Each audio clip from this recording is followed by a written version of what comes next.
Hey guys, good evening. Tonight we're going to do a tip section, and it's going to be a little bit on thermostats and some of the differences and why you want to spend a little bit more money on something that I feel is probably the single most important piece of equipment you can have. I'm sorry for the delay. I intend to do this on Tuesdays. I had to put my dog to sleep yesterday. She's been sick for a little while, and it was discovered that she has a lot of masses and tumors going on and things of that nature. And the vet said it was in her best interest to proceed in that course, and so that's what I did.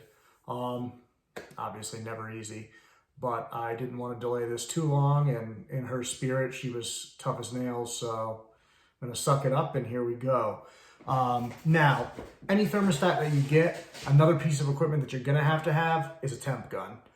These things vary a lot in quality and price.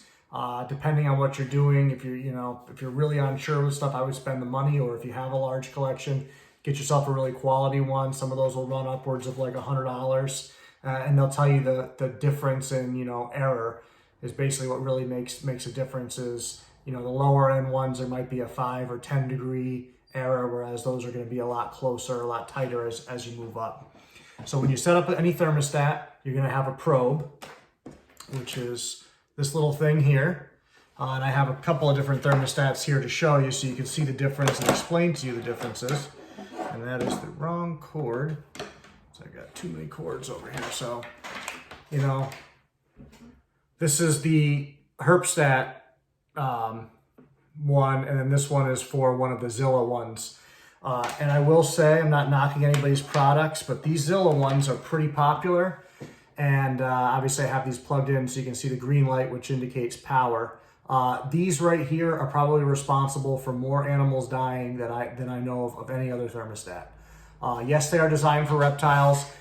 They're $25 to $35 typically. They're pretty easy to use. You have some numbers on here. You turn it up, that kicks on the power. Now that it's going to sense this probe, and when this probe gets up to whatever temperature I just set it to, that red light will go back off. So this style of thermostat is called an on-off thermostat. And what that means is, let's just turn down the temperature a little bit so we can get there reasonably. And I have the wrong probe in my hand. So once this probe reaches the temperature that it's set to, or that it senses that temperature, that red light's gonna go off. And you may even hear an audible click when that happens. Basically, there's a switch inside of these thermostats that's either on for when it's heating or off for when it's not. As you can see, it just went off and you probably heard that click. Let's see if we turn it on, listen close. That's that switch going on and off. So what happens with these thermostats is eventually, and always eventually, it's just a question of when, that switch is going to fail.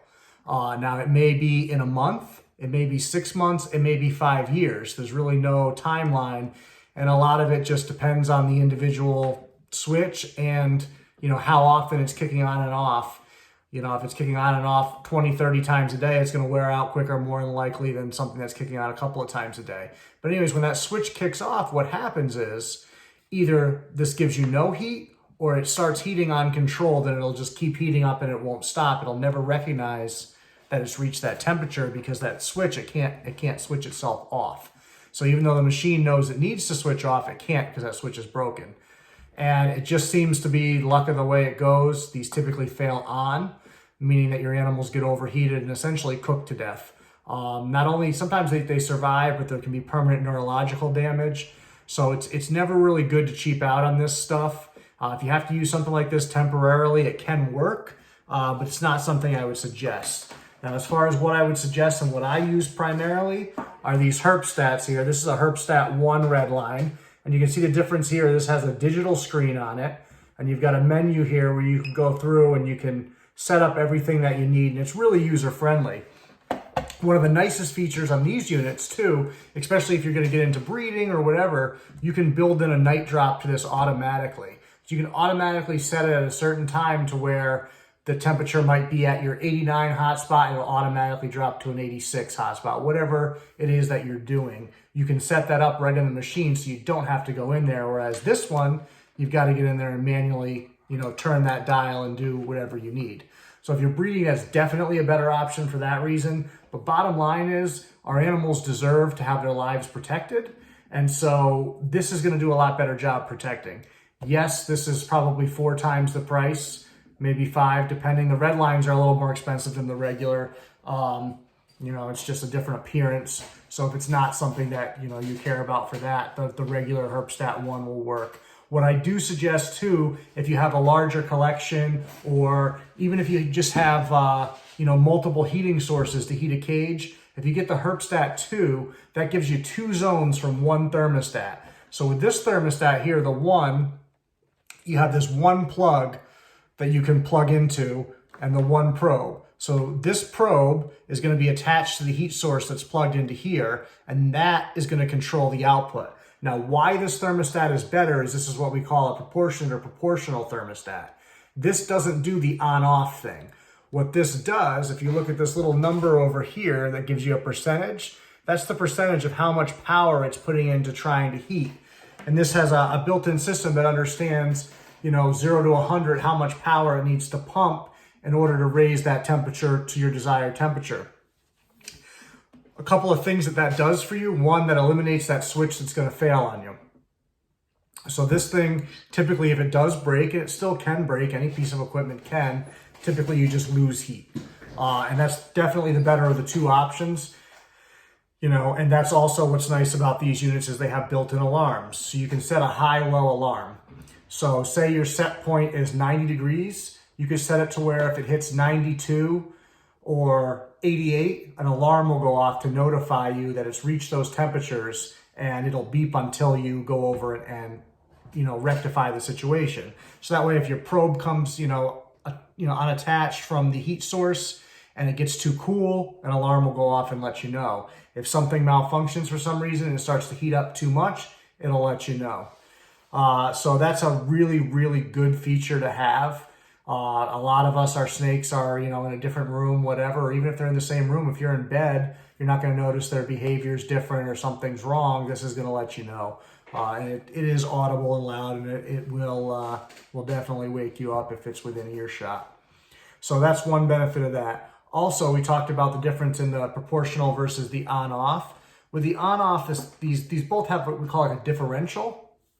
And so with the on-off, it might be 3 degrees. So you set it to 90, but it may run until it hits 93 and then turn off, and then it doesn't kick back on until it hits, 87 or whatever. And I misspoke there. It's not going to run until 93. What happens is it's going to run until 90, and then it just shuts off. But even though it shuts off, that thing as heated up to that point is going to keep pushing heat through, so you do get a couple of degrees higher than what you have it set.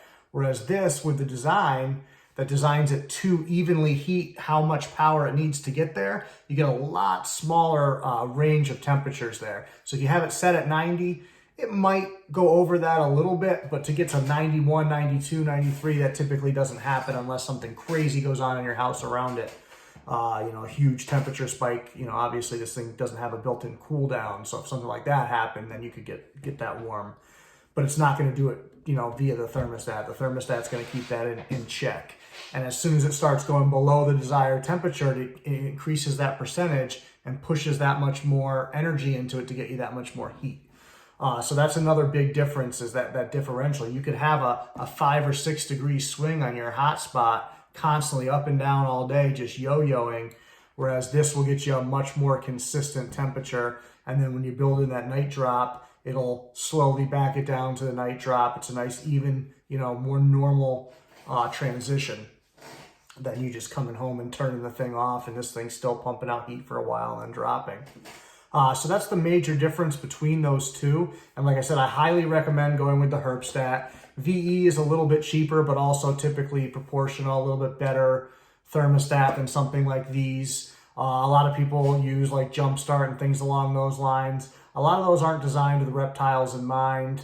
And a lot of those also have the same on-off feature. So even though you're paying a little bit more money, you're still relying on essentially the same technology. Whereas this is a different technology, and it's definitely going to protect your animals a lot better. And like I said, whether you have a $5 animal or a $20,000 animal, its protection should be your priority. You want that animal to do well, to thrive, to live. And so if you're going to spend the money somewhere, spend the money on a good thermostat and spend the money on a good temp gun, because you're going to need the temp gun to set up that thermostat. And you're going to be able to shoot the heat source or shoot the bin and see that the temperature you set it to is actually working, because sometimes you'll lose a little bit of heat through the bins and things like that, or whatever kind of cage you're using. So that temp gun is important to setting it up. And also, as a final tip, when you are setting up those new setups, try to leave yourself a few days before you actually put the animals in to make sure it's evened out and everything's working properly. You don't want to play around and experiment with the animals already in there. It's a lot more dangerous to do that than to, give yourself at least 2 days to make sure everything's functioning properly. Kind of like setting up a fish tank. You let it cycle for a while before you add the fish. Same idea. You want to let your cage cycle a little bit. Obviously, it's a slightly different cycle. This is electronic versus, a natural cycle. But that is something that is important to do so that you make sure you don't burn your animal, hurt your animal, or even kill your animal. And like I said, I know a lot of people that used these and a lot of people that lost entire racks of animals because of them. So definitely think twice before you cheap out on a thermostat. All right, thanks guys.